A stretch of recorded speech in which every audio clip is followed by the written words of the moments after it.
You know that feeling, right? It's late, maybe you're just scrolling online, browsing, and bam, see it. An incredible deal, like so good it feels almost unreal. That watch you wanted, maybe 80% off. Or those headphones, cheaper than you've ever seen. And your heart does that little jump, you know. Your finger hovers over, add to cart. You can almost see the delivery truck. Feels like you hit the jackpot for a second. But then that little voice kicks in. Hang on, is this actually legit or is it just, well, too good to be true? That's exactly the tightrope we're walking today. Our mission here is to give you a kind of practical toolkit, real insights so you can navigate online shopping with more confidence. We've dug into a source who shared a YouTube video from the next review. It tackles this exact problem using a site called GamedayTshirt.com as like a live example. So we're going to unpack their advice bit by bit so you can shop smarter and definitely safer. Yeah, and it's such a critical topic now, isn't it? I mean, who doesn't shop online? The internet's amazing for convenience, but wow, it's also fertile ground for scams. It's always a challenge sorting the real deals from the traps. So what we want to do is pull out a really clear, actionable framework from this video, basically a mental checklist for you, something that helps you make informed choices before you click buy, turning that gut feeling into something solid. Okay, let's dive in, starting right where the journey usually begins, the product page, and that initial pull of a fantastic price. The video we're looking at mentions GamedayTshirt.com offering a range of products at low prices. That's the hook, isn't it? That immediate sense of value. So when a deal looks almost too good, what are the specific objective things we should be looking for, beyond just the excitement? Well, what's really interesting is how the source lays out the scammer's thinking. They use those crazy low prices because they're counting on, your desire for a bargain to kind of switch off your critical thinking. Plus, nobody's going to buy a fake product to list it at the real price, right? So the video's first big warning sign is, look for expensive items at huge discounts. It literally says if prices are way lower than other sites, that's a red flag. And we're not talking like 10% off. We mean those discounts that just don't compute 70, 80, 90% off something new and popular. That huge gap should make you stop and think, why would a real business sell at a massive loss? It rarely adds up. These prices aren't just numbers. They're basically psychological bait. Psychological bait, yeah, that nails it. Because we want it to be real so badly. And it's not just the price, is it? The visuals pull you in too, those slick product photos. But what about the pictures themselves? Their quality, where they came from. What should we be looking at there? Yeah, exactly. The video says, check the product images. Are they high quality or do they copy from other websites? And it's pretty blunt. Scam sites often steal photos and list fake products. That's key. Think about it.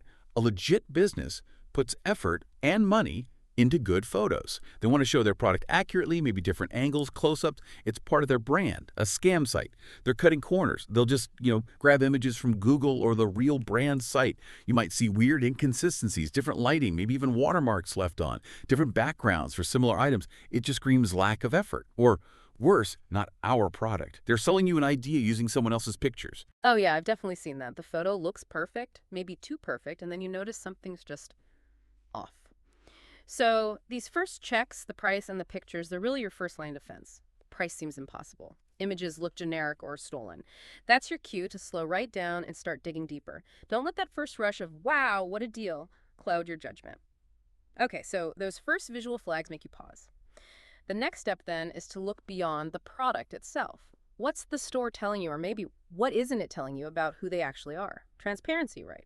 Our source says this is super important. We all know the About Us page. It's supposed to give you a story, a background.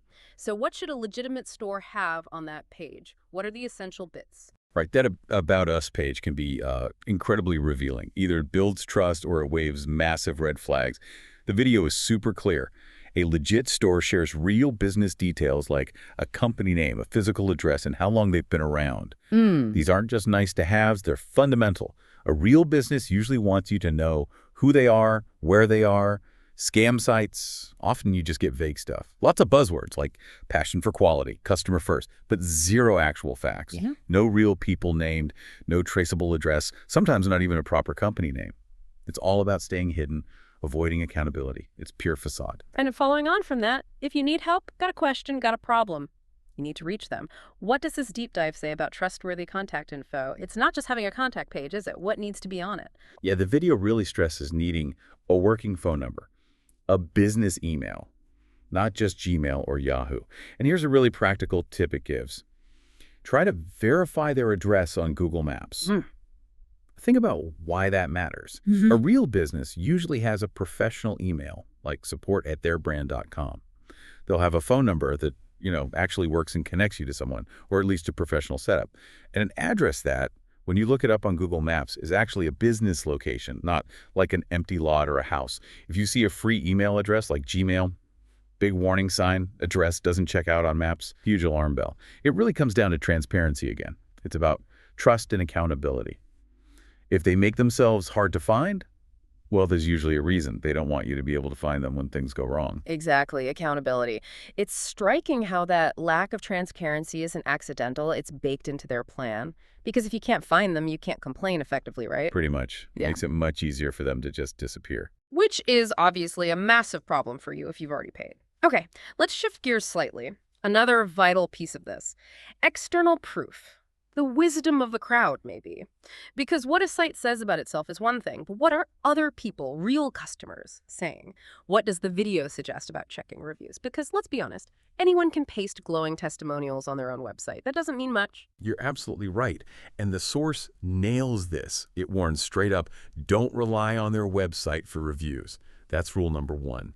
It really hammers home the importance of finding real customer reviews elsewhere, and it tells you where to look.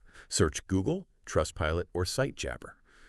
These are well-known independent platforms, places where people share their genuine experiences, good and bad. The video points out no reviews or just a few. That's a red flag. Makes sense, right?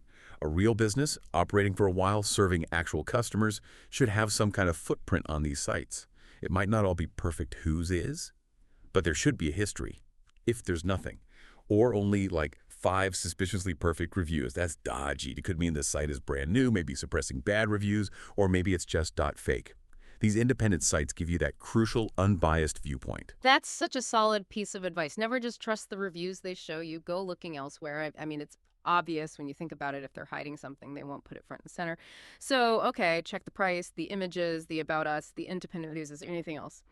What about one final check? Maybe something less obvious, the actual age of the website. Yes, this brings up a really interesting point about history and reputation, basically a digital track record. The source recommends you check when the site was created using a domain checker tool. And these tools are easy to find online. Just search for domain age checker or something similar. You pop in the website address, and it tells you when it was registered. It gives you a quick, objective look at how long they've supposedly been around.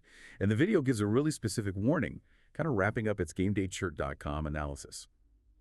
If it's new and lacks real reviews, be careful before buying. This ties right back into the idea that legit businesses build history over time. They don't just appear overnight with unbelievable deals and zero past. A brand new site, especially combined with those other red flags like crazy prices or vague contact details, that's a really suspicious mix. It's about building trust, and trust takes time. A fly-by-night scam doesn't plan on sticking around long enough to build any. Right.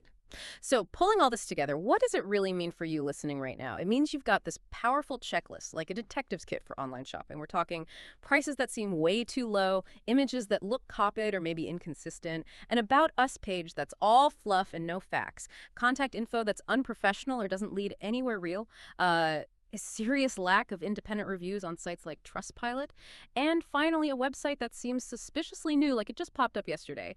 These aren't just random points, they're connected warning signs. Tools you can use every time you see a deal that makes you go, It's about backing up your gut feeling with actual checks. Absolutely. The core message for the next review, the source we dove into, is simple, but so important. Always do your research before shopping online. These checks aren't just chores. They're ways to empower yourself to become a much safer, savvier online shopper. They help you switch from just hoping a deal is real to actively, methodically checking if it holds up. You're building like a little defense system around your online activity. The internet's incredible, but you got to use it wisely, right? Applying these steps isn't just about dodging one scam. It's about building a really valuable habit of questioning things online. Yeah, exactly. And that actually leads to a final thought I want to leave you with, something to sort of chew on. Think about this framework we've just unpacked, questioning transparency, verifying claims, looking for outside proof. How can you apply that beyond just shopping? What about the news you read online, social media posts, emails you get, even health advice you find? This deep dive into spotting a potentially dodgy P-shirt site, well, it actually gives us a blueprint for being more critical and confident across the entire digital world. Keep flexing those deep dive muscles, keep asking those questions, and you'll be much better equipped to navigate everything online throws at you.